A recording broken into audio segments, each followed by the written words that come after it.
as a little bit of a background, I've heard for a number of years both cities, Bryan and College Station, will annually, it seems, give kind of a PSA to the community saying, hey, we have these different volunteer committees.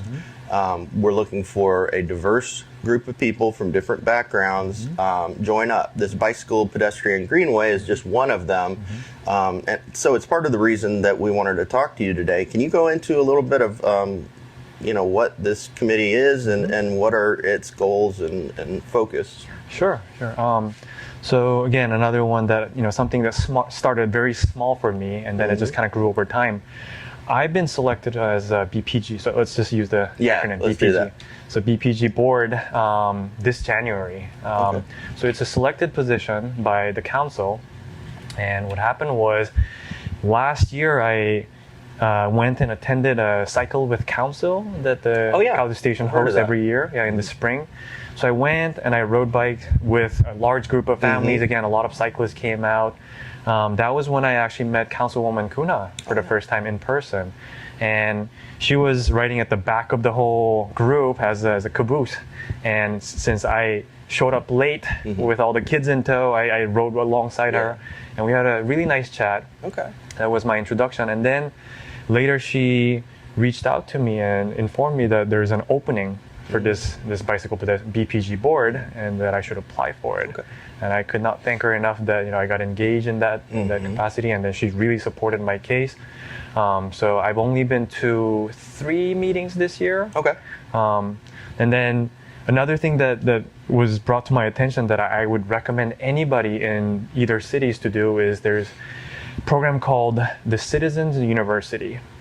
What they do is the City of College Station hosts, I believe it's like 11 to 12 weeks, once a week, an evening course, and then they give you a whole tour across everything from fire department, police department, public works, utility, parks and rec, community services, and just the city manager's office.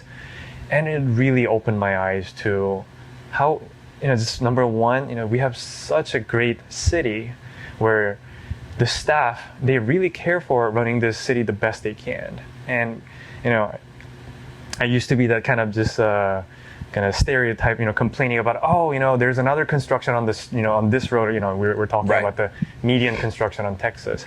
Used to complain a lot, but kind of seeing that now, know what's all involved and how hard the city staff work. Number one, actually, some of these constructions may not actually even be on the city's responsibility. It could be TxDOT. So, they get blamed for things that are even outside, and they work so hard. They just don't get enough appreciation. And I think this was an opportunity for me to get engaged and see what a wonderful staff we have for working for the city, and I'm really thankful. That's cool. So is it free and open to the public? It is. Wow. So this year I did it, and this was the first time they did it in person since pandemic. It's application based, and I think I'm gonna have to find it again. They open it towards the end of the year because I did it through January and February. Yeah, I think so. So it's coming up this fall. Coming up in fall. Look out for that opportunity. Well, that's great. Yeah, we definitely would encourage that kind of thing. So as far as the committee itself, what's it trying to accomplish? I mean, the name kind of speaks to some of it. But what is it in a nutshell? So over the course of the city's history, they used to have separate planning for pedestrians, separate planning for bicycles, and separate one for greenways, and they all kind of came together. I'm not well aware of the timing, but eventually they came together, and it created this BPG board that looks over pedestrians and bicyclists as well as the greenways all together as kind of like holistic approach. So as you mentioned, that the name kind of covers it, that we are looking out for providing a pleasant and useful service for anyone walking, cycling, pushing stroller, rollerblading, and these days students ride their scooters.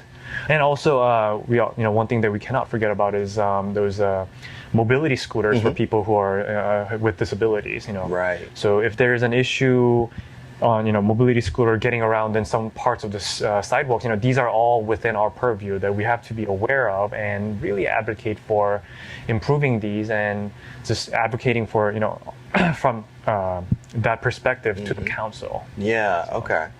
So I know you've only attended, you said 3 meetings, so you're just starting out. But do you have any, I guess, personal or professional goals as far as working with this committee that you'd want to share today? Right.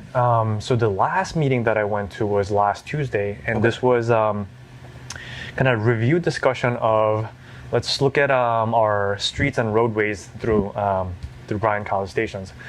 What they have is a thoroughfare cross section. So imagine like Texas or University. You got 6 lanes of cars going up and down, and then you got median, and then if you look outside, from curb to curb, you have pedestrian sidewalk, and they could potentially put in cyclist lanes or path.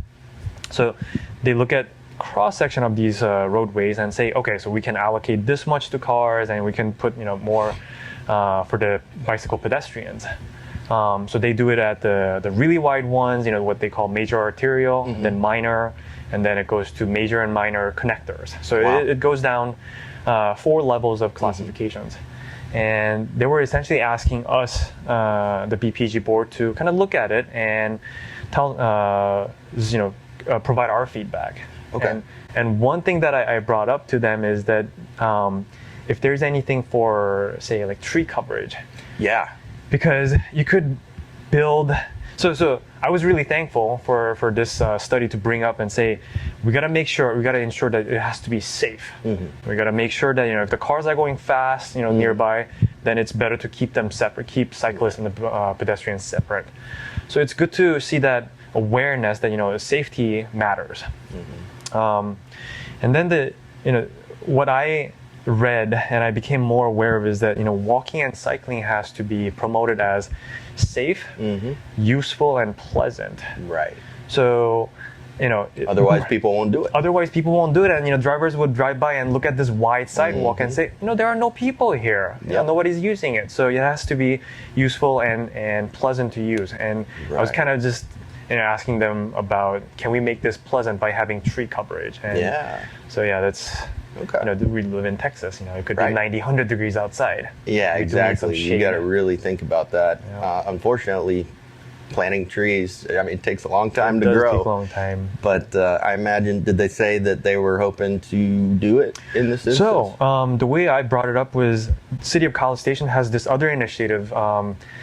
I think it's officially called Cooling College Station. I've heard of that. And the notion is that this heat island effect is just getting worse and worse with more trees being cut down and more things being covered with asphalt and concrete. So city already started this initiative to plant more trees across the city in strategic locations such as parks, different neighborhoods. So and I just kind of slid that in and I said, city's already doing this. Can we do this towards these mixed-use paths also? Nice. And that's so they were glad. They're like, oh yeah, that's a good point. And also they pointed out things like, we also have to make sure that these are sustainable in terms of maintenance. If it's something that grows and if it needs, I don't know, like for instance, like grass, that needs to be mowed, a certain number of times a year. So those incurred costs on the city. Yeah. Okay. And that's all on us. We pay as property tax and tax. So the city's already moving towards kind of more sustainable, more smart use of these maintenance. So they were saying, we got to make sure that tree is good, but we got to make sure that it's not something that we have to keep maintaining it. Also something that won't grow into, say, like utility lines or grow roots into sewer lines and water lines. So they were all, we all kind of talked about it, and it would be nice to do it. What are some of the barriers that we need to address? So you got the conversation started. That's great.